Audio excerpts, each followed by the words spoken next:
Ruth's hands were bleeding.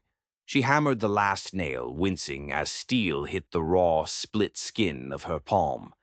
The canvas sheet, meant to be a roof, snapped in the wind like a rifle shot. It tore again. Claws of icy air ripped right through it. This wasn't a home, it was a skeleton. Below her, three small faces stared up. Tommy, 10 years old, trying to look brave, but his father's dark eyes were wide with fear. Sam, 7, quiet as a ghost, already learning to hide. And Eli, just 4, shivering in a coat so big it swallowed him. "Mama, I'm cold." Eli's voice was a tiny whimper, almost stolen by the wind. Ruth climbed down the rickety ladder, ignoring the throb in her hands. She knelt in the mud and pulled Eli into her, trying to force her own warmth into his little body. "I know, baby. Just a little longer." Crack, the canvas ripped free. The wind took it, tumbling it across the frozen dirt like a dead leaf. All that work. Gone. Tommy, silent, grabbed the hammer from her numb fingers. "Let me try, Mama." "Tommy, no. It's too dangerous." But he was already scrambling up the ladder. His thin legs shook, but he kept climbing. Ruth's heart hammered against her ribs. She grabbed the base of the ladder, her own arms shaking, trying to steady it against the gusts. Above them, the sky was a bruised iron gray. The first snow began to fall. Not a gentle snow. Fat, heavy flakes that promised a blizzard. Winter was here, and they had nowhere to go. 3 days. That's what Sheriff Tate had given her. 3 days to pack up her boys and leave. Or he'd, and these were his words, do it for her. The whole town of Benson Creek had decided. A widow with 3 sons, no man to protect them. That wasn't just sad, it was bad luck. Cursed. That's what they called her. The kind of trouble decent folk didn't want anywhere near them. Ruth looked toward the creek, 3 miles east. She could see the smoke rising from the chimneys. Warm houses, full bellies. Doors locked up, tight against the cold, and against her. She turned away. The sight of it made her sick. Tommy climbed back down, his small hands bright red, raw from the cold. He looked at the torn canvas, his face crumbling. "I couldn't fix it, Mama." Ruth pulled him close. Then Sam. Then Eli. 4 hearts, one small, desperate circle beating against the wind. Are we going to die out here, Mama?" Eli asked, his voice muffled against her coat. Ruth forced a smile, a brittle, cracking thing. "Not if I have anything to say about it, baby." But her voice broke on the last word, and Tommy heard it. He wasn't the only one. High on the ridge above them, a man sat on a bay horse, watching. He watched through a pair of field glasses, his face set like stone. His name was Grant McCoy. He'd been riding the perimeter of his land, checking his fences before the storm hit, when he spotted them. A woman and 3 boys trying to build a house out of sticks. He should have kept riding. It wasn't his business. It wasn't his problem. Lord knows he had enough problems of his own. But something made him stop. Maybe it was the way the woman stood after the canvas ripped. She didn't scream. She didn't cry. She just stared at it for a second and then picked up the hammer again. Maybe it was the boys, huddled together like wolf pups in a den that would never be finished. Or maybe, just maybe, it was the way she fell to her knees for just 1 second, head bowed, shoulders shaking, before she stood right back up. Grant lowered the glasses. His jaw was so tight it ached. He'd seen that kind of desperation before. He'd seen it in his own wife's eyes. The winter she died. He grunted, turning his horse back toward his own ranch. He had wood to chop, a fire to build. It wasn't his business. He rode 10 feet, then 20. He cursed, pulling the reins so hard the horse tossed its head. It wasn't his business. But he turned the horse toward the valley anyway. He was riding down. Ruth heard the hoofbeats and spun around, grabbing the hammer. her only weapon. A shadow fell across the half-built cabin. A man sat tall on a big bay horse, his hat pulled low against the snow. He didn't dismount. He just sat there, a mountain of a man looking down at them. He tipped his hat. "Ma'am, name's McCoy. Looks like you could use some help with that roof." Ruth's spine went rigid. Her knuckles were white on the hammer. "We don't take charity." "Ain't charity." His voice was low, like gravel. "It's trade. I got timber needs hauling up on my spread. Your boy looks strong." He nodded at Tommy. Tommy, startled, puffed out his chest. Ruth's eyes narrowed. This was a trick. It had to be. "Why would you help us? The whole town thinks we're cursed." Grant's gaze didn't waver. It was an unsettling gaze, heavy and dark. "I don't put much stock in what towns think, ma'am." The wind howled, a high-pitched scream. Sam pressed against Ruth's side, shivering so hard his teeth chattered. Grant McCoy finally dismounted. He moved with a slow, deliberate weight. He walked to his saddle and unslung a heavy roll of canvas. Not the thin cotton stuff Ruth had. This was thick, oiled cloth, the kind that cost more than Ruth had seen in a year. He set it on the ground, a few feet from her. "I'll be back at first light," he said. "Get those boys inside."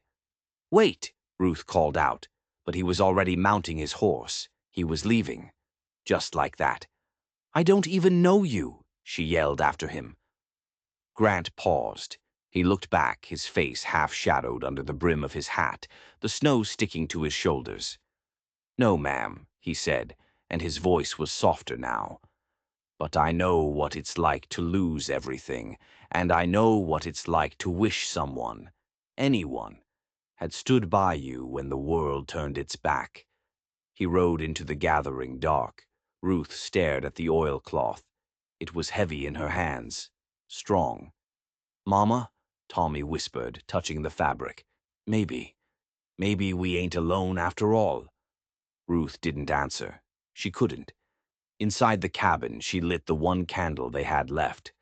The tiny flame danced, throwing wild shadows on the bare wood walls.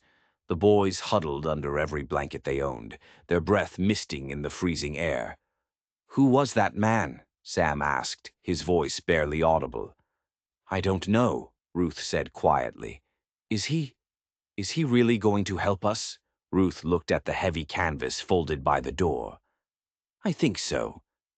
"Why?" She shook her head, pulling the blankets tighter around them. "I don't know that either, baby." But deep down, in a place she hadn't felt in a long time, she thought she did.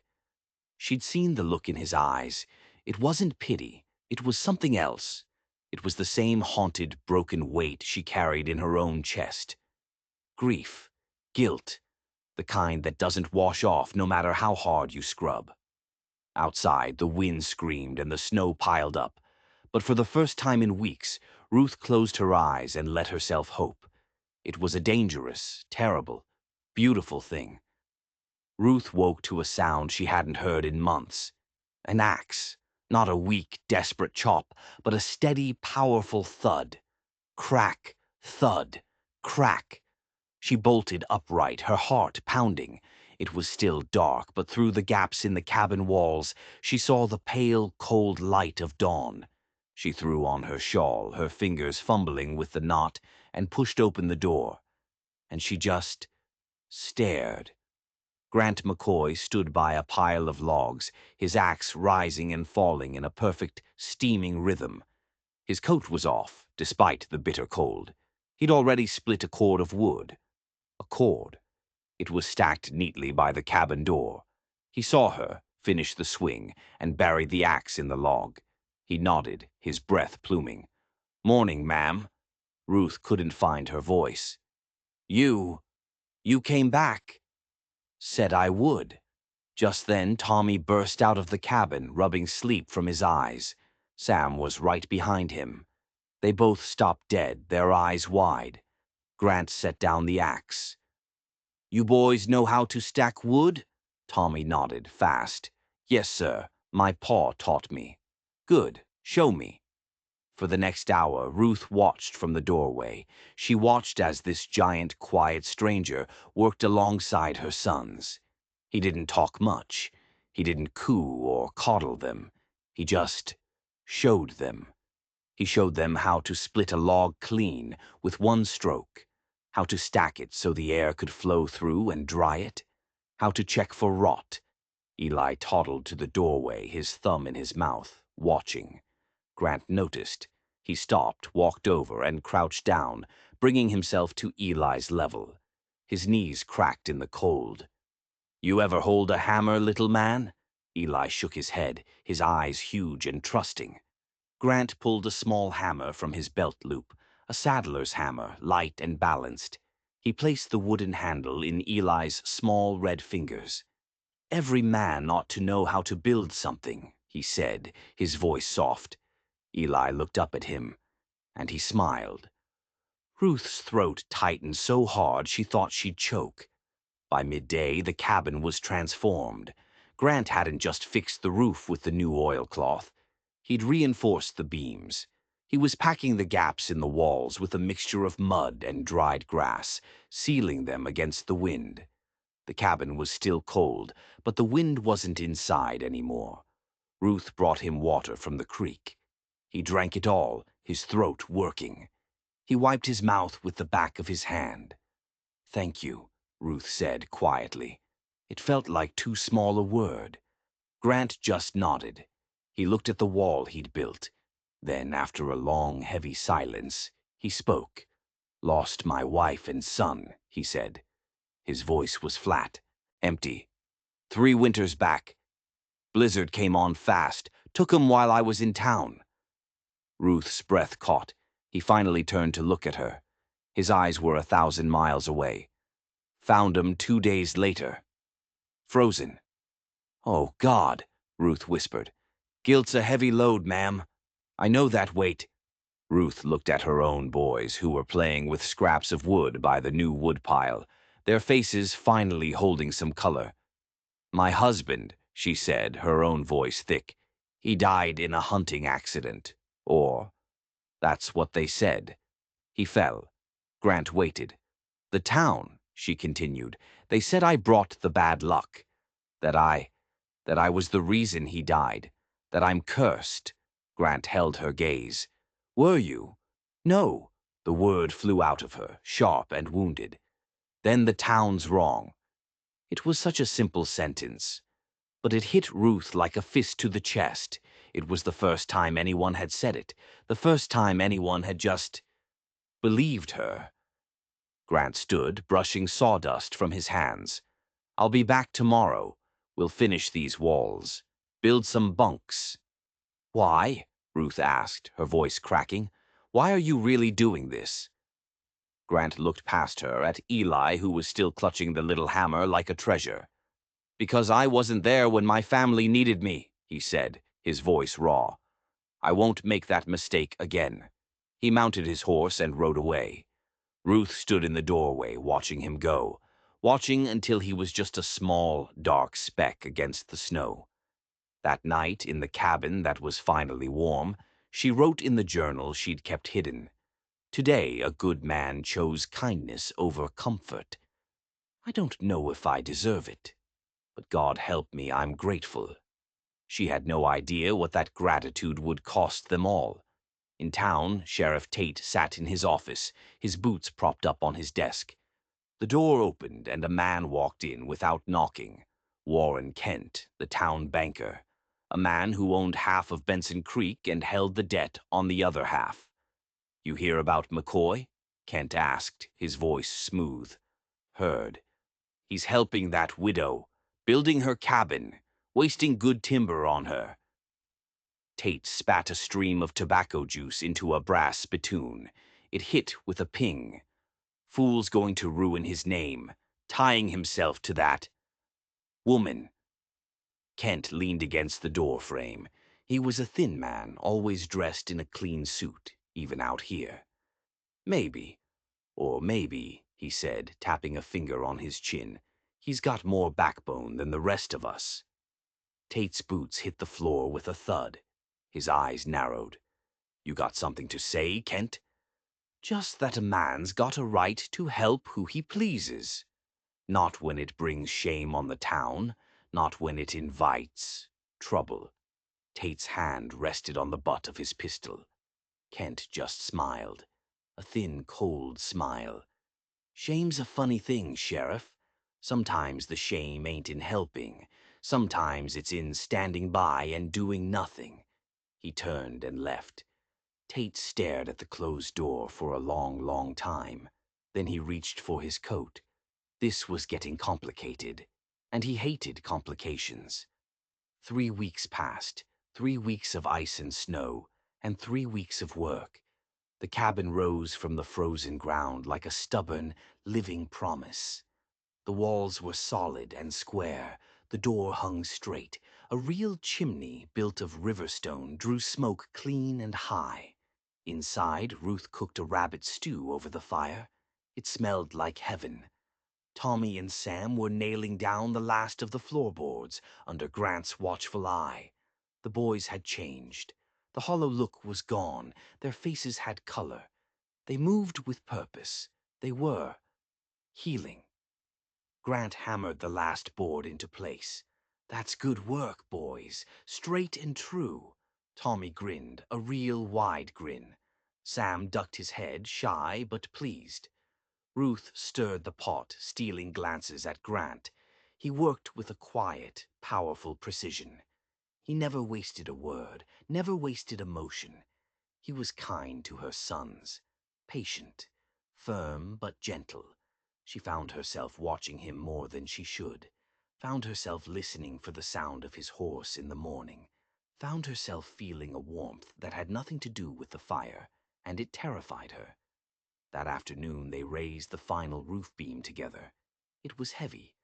Ruth climbed the ladder on one side, Grant on the other. "On 3, he said. 1, 2, 3. They lifted in unison, muscles straining. They slid the beam into place, and as they did, their hands touched. Both of them froze. His hand was rough, calloused, and warm. Grant pulled back first, as if he'd been burned. "Sorry, ma'am." "It's fine," Ruth said, her voice too quick. She could feel the heat rising in her face. That night, Grant didn't sleep in the cabin, even though the storm was picking up. He made his bed in the small, half-collapsed barn, just as he had every night. Ruth understood. He was protecting her, her reputation. But the town didn't care about the truth. The next day, 2 riders approached. Ruth saw them first, and the stew in her stomach turned to lead. It was Preacher Dawson and Sheriff Tate. Grant stepped out of the barn, wiping grease from his hands. He stood tall, waiting. "Sheriff, Preacher," Grant said, his voice flat. Tate dismounted. His eyes were cold. "McCoy, Mrs. Winslow." The preacher stayed on his horse. He looked at Ruth with a gaze that felt like judgment. "Folks are talking, Mrs. Winslow, about you, about Mr. McCoy living out here. It ain't proper." Ruth's hands clenched at her sides. "We're not doing anything wrong." "Appearances matter, ma'am," the preacher said, his voice hard. "Especially for your boys. It might be best if you just moved on. For their sake." "Moved on where?" Ruth snapped. "You want them to freeze in the hills?"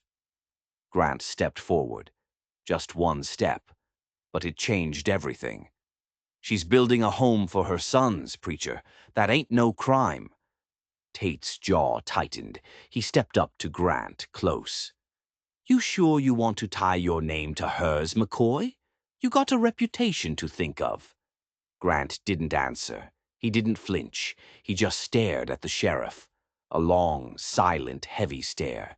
Tate was the first to look away. The sheriff spat in the snow. "Don't say I didn't warn you." He mounted his horse. The preacher gave Ruth one last, cold look, and they rode off. Tommy appeared at Ruth's side, his small body trembling with rage. "Why do they hate us so much, Mama?" Grant knelt, putting a heavy hand on the boy's shoulder. He looked him right in the eye. They don't hate you, son. They're scared. Scared of anything they don't understand. And fear makes folks cruel. But you ain't scared, Tommy whispered. Grant's mouth twitched in something that wasn't quite a smile. Oh, I'm scared, Tommy. Just not of the same things they are. That night, after the boys were asleep in their new bunks, Ruth stepped outside. The air was so cold it hurt to breathe. Grant sat by the fire, staring into the flames. You don't have to keep coming back, Ruth said, her voice quiet. Grant looked up. You want me to stop? No. The word came out too fast, too desperate. Ruth swallowed. No, but I don't want you to lose everything because of us. The sheriff, the preacher. They mean it. Grant stood up. He was a tall man, and in the firelight, he looked like something carved from the mountain itself. Ma'am, he said, his voice low, I already lost everything. 3 years ago. He gestured at the cabin, at the small, warm light glowing in the window. This is the first thing that's felt like living since then. Ruth's eyes stung. Thank you, Grant. He just nodded. Get some rest. We've got a barn to finish tomorrow. He walked back to the cold barn. Ruth stood by the fire, watching the smoke curl up into the black, starry sky. She was falling for him, and she knew, with a certainty that chilled her to the bone, that the town would never, ever allow it. The blizzard came without warning. One moment the sky was a clear, cold gray. The next, the wind howled like a living, screaming thing, and the world went white. Grant had been repairing the barn door. He looked up, and the cabin, 50 feet away, was almost invisible. He saw Ruth through the white haze, struggling to pull the boys inside as the wind tore at them. He ran. Get inside! Bar the door! He shouted over the wind. Ruth grabbed Eli. Tommy and Sam stumbled in behind her. Grant slammed the heavy door shut and dropped the thick wooden bar into place. The cabin shook. The wind shrieked, finding every tiny crack they hadn't yet filled. More wood, Grant ordered, his voice cutting through the noise. He fed the fire, piling on the logs he'd split. The stove glowed red. Ruth wrapped the boys in every blanket they owned, huddling them in the bunk furthest from the door. It's going to be okay, she murmured over and over. It's going to be okay. But her voice was shaking. The storm raged for hours. Snow piled up against the door, sealing them in.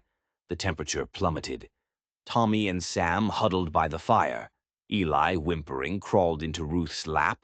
Grant sat across from them, stoking the flames. His face was shadowed, distant. He was somewhere else. Ruth watched him. She knew where he was. You're thinking about them, aren't you? She asked softly. Your wife and son. Grant's hand holding the poker stilled. Yeah. What were their names? His voice was hoarse. Sarah and Jacob.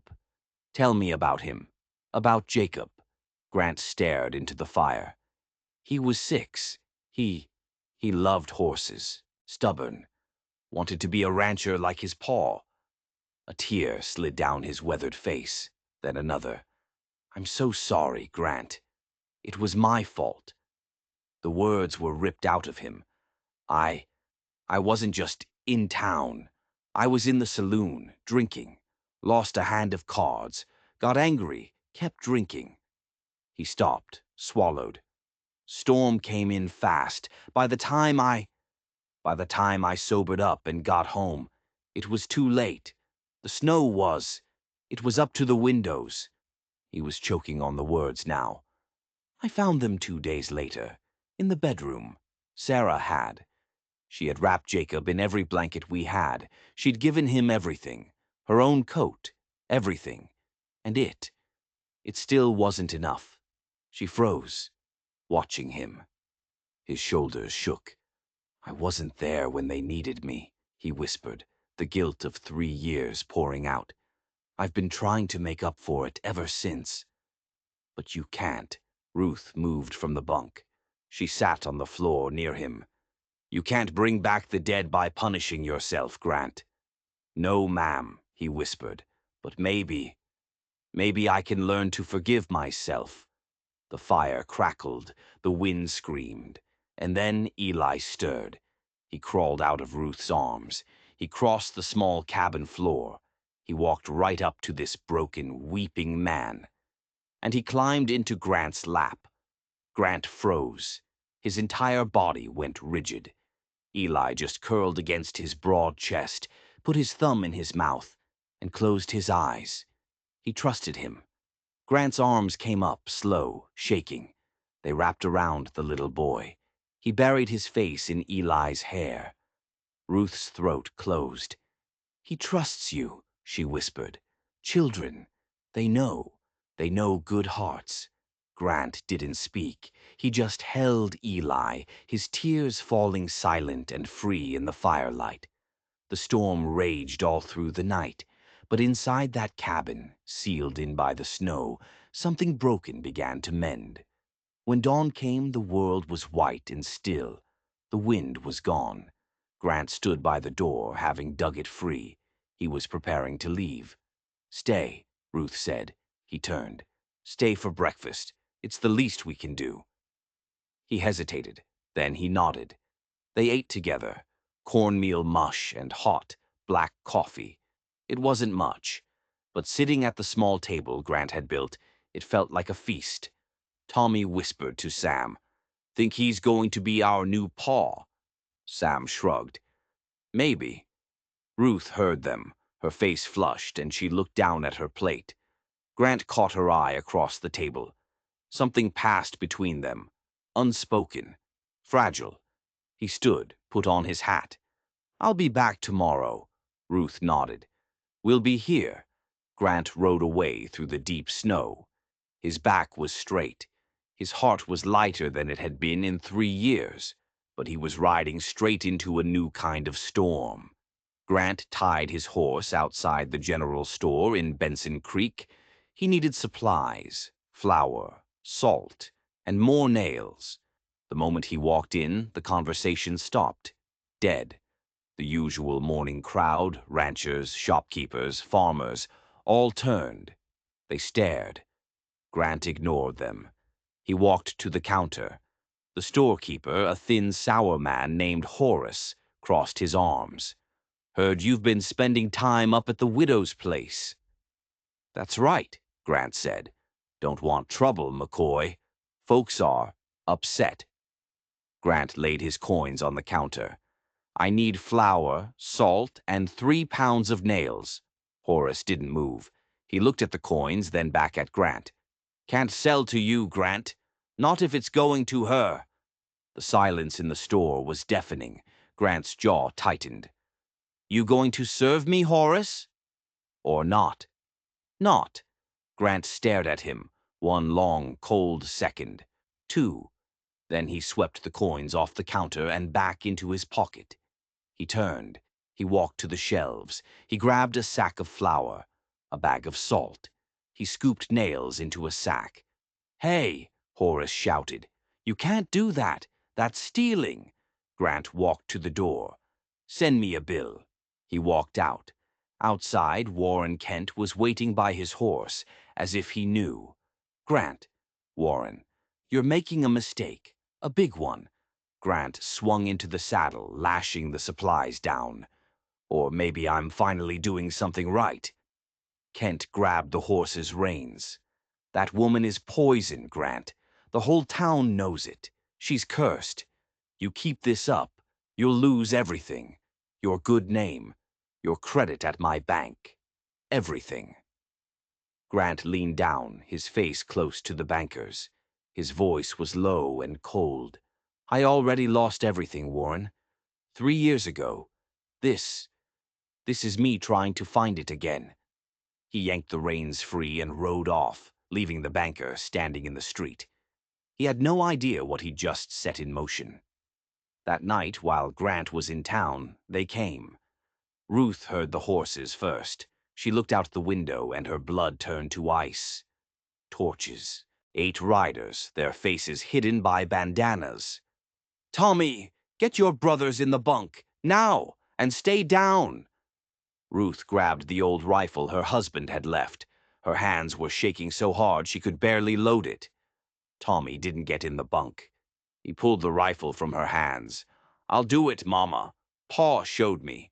Tommy, no, give it back. But he was already at the door, lifting the heavy gun, his small face pale but set. The rider circled the cabin, yelling, You got till morning, widow. Leave, or we'll burn you out. Tommy pulled the door open an inch. My paw died protecting us, he shouted, his voice cracking. I won't let you hurt my mama. One of the riders, a big man, laughed. That pop gun ain't gonna stop us, boy. He dismounted and walked toward the door. He was drunk, swaying. Tommy fired. Into the air. The crack of the rifle echoed off the mountains. The man stopped. He looked surprised. Then his face turned mean. He lunged forward and shoved the door open, slamming it into Tommy. Tommy fell back, cracking his head hard on the corner of the stove. Tommy! Ruth screamed. She ran to him, dropping to her knees. Blood. There was blood running down his temple. The rider bent down, grabbed Ruth by the hair, and yanked her head back. You listening now?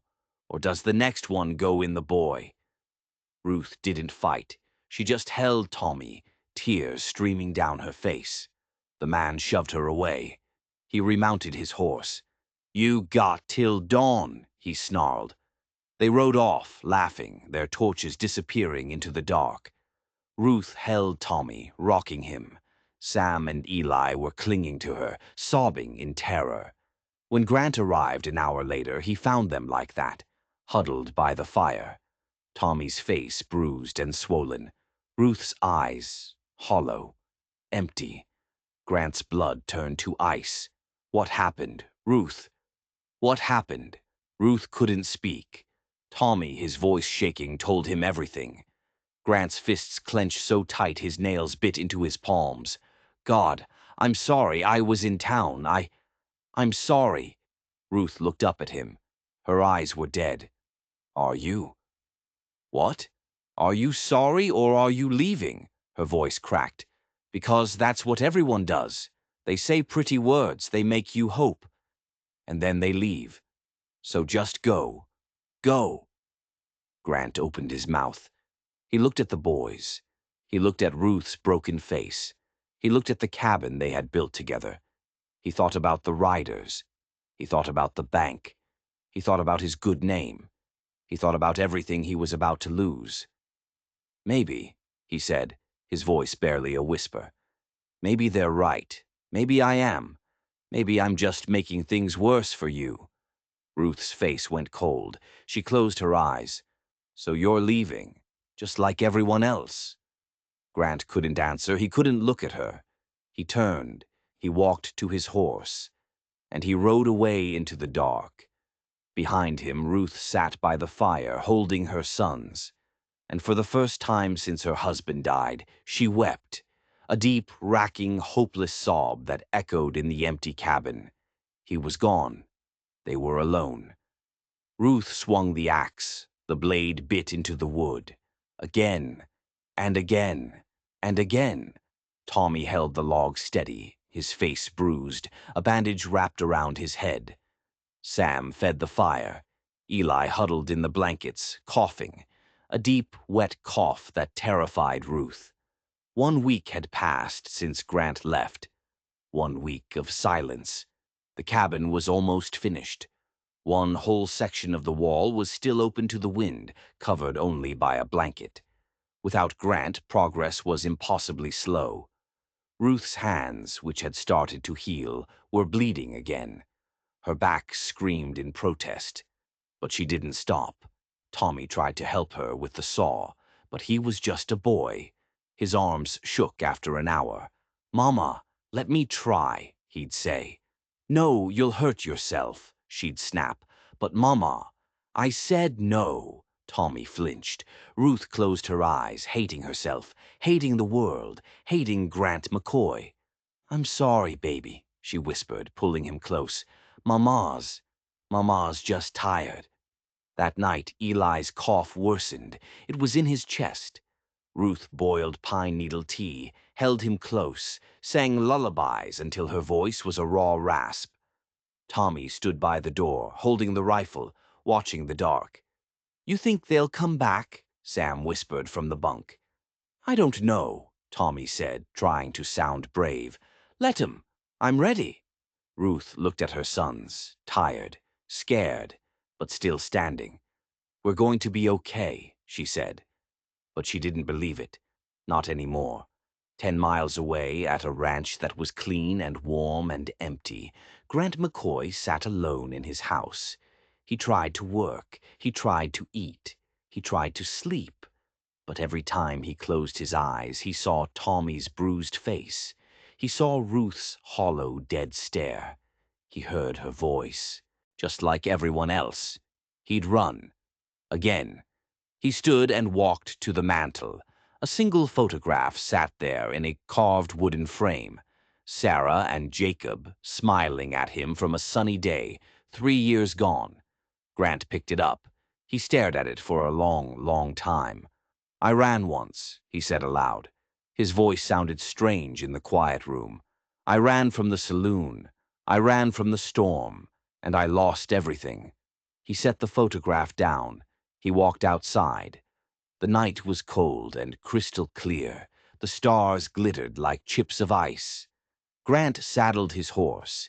He rode to the small, fenced-off graveyard on the edge of his property. 2 simple wooden markers stood side by side. He knelt in the snow. "Sarah," he said quietly, "if you're listening, I think you'd like her. She's got your fire, your stubbornness." He smiled, a sad, broken thing. "I'm scared, Sarah. I'm scared I'll fail her. Just like I failed you." The wind whispered through the pines. It sounded like an answer. "But I can't run again. I won't." He stood up, resolve hardening in his chest like ice. This wasn't just about a widow and her boys anymore. This was about him, about the man he was. Back at the ranch house, he loaded his rifle. He tied his hammer to his saddle, one for building, one for protecting. As he mounted his horse, another rider came up, fast, dark against the snow. "Grant," it was Warren Kent. "Grant, thank God. I thought you should know. I heard them in the saloon. Tate, Horace, some of the others. They're planning to finish the job. Burn that cabin. Tonight." Grant's blood went cold. "Who?" "Tate's men. Maybe more. They're drunk. And they're angry you embarrassed them." Grant didn't answer. He didn't thank him.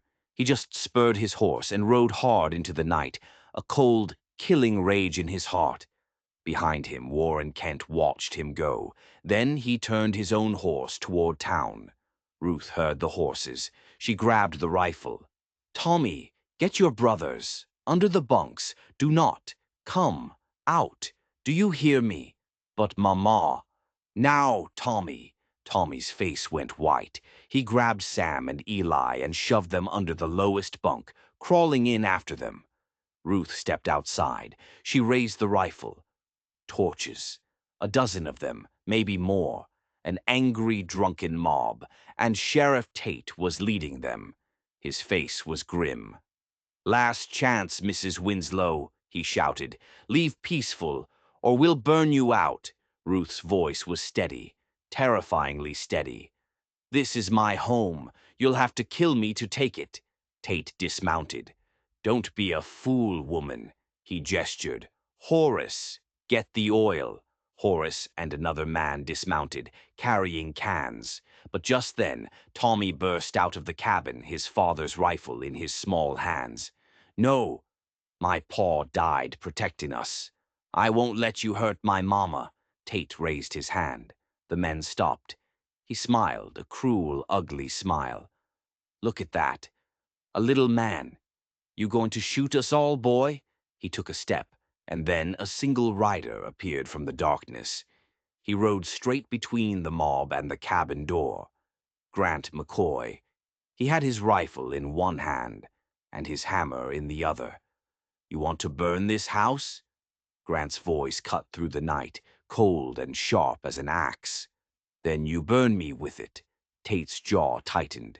Step aside, McCoy. This ain't your fight. She's building a home for her sons, Grant said, his voice deadly calm. That's no crime in any law I know. She's a curse on this town, Horace shouted from the back. No, Grant's voice was iron. The curse is men like you, men who call themselves righteous while they terrorize widows and children in the dark. Tate took another step. You're throwing your life away, McCoy. For her. Grant dismounted. He stood his ground. He dropped the hammer and raised his rifle. I failed one family. I won't fail another. He looked at Tate. You'll have to kill me first. A small body pressed against his leg. It was Tommy. He raised his own rifle. And me. A moment later, Sam, shaking, appeared in the doorway. Me. Me, too. The men in the mob hesitated.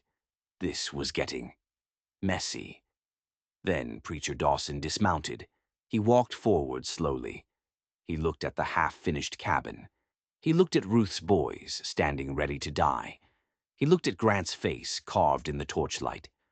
I've been reading my scripture wrong, boys, the preacher said, his voice quiet, but it carried. He turned to Tate. It says, love thy neighbor. It don't say, except for widows. This is wrong, Sheriff, and you know it. One by one, the men lowered their torches. They looked at their feet. They looked at each other. Tate spat into the dirt. You're all fools. He mounted his horse and rode away, alone. The others followed, one by one, shamefaced and silent. Warren Kent, who had been sitting on his horse at the back, lingered. He met Grant's eyes. He nodded once. Then he, too, rode off. The night fell quiet. All that was left was the smell of torch smoke and the sound of Eli crying from under the bunk. Grant turned. Ruth stood in the doorway. The boys ran to her. Tears were streaming down her face. He walked to her. He stopped a few feet away. I'm sorry, he said, his voice hoarse. I'm sorry I left. I got scared. I won't do it again. Ruth stepped forward, and she threw her arms around his neck. Grant froze for just a second. Then his arms came up and wrapped around her, holding her so tight it hurt. His rifle fell into the snow. Tommy, Sam, and Eli ran forward, clinging to them both. They stood there, the five of them, a strange, broken, beautiful family, as the stars wheeled overhead.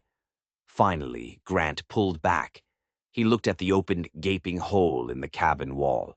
He bent down and picked up his hammer. Let's finish this roof, he said. Ruth laughed.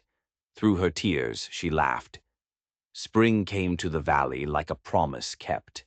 The cabin stood solid and square, smoke rising straight and true from the stone chimney. Ruth had planted a garden, and neat green rows were pushing up through the dark, rich soil. Tommy chopped wood with a steady, strong stroke. He'd grown an inch. Sam mended a fence Grant had built, his hands quick and sure. Eli, his cough long gone, chased a grasshopper through a field of wildflowers. Grant climbed down from the roof. The last shingle was in place. Ruth handed him a cup of coffee. Why? She asked. Why did you really come back that night? Grant looked at her. He looked at the boys, playing by the creek. Because you were right, he said. A man can't run from what he's lost. He has to build something new. And have you? Grant smiled, a rare, warm smile that lit up his whole face. Yeah, he said, taking her hand. I think I have. Just then Eli ran up, his fists full of yellow wildflowers.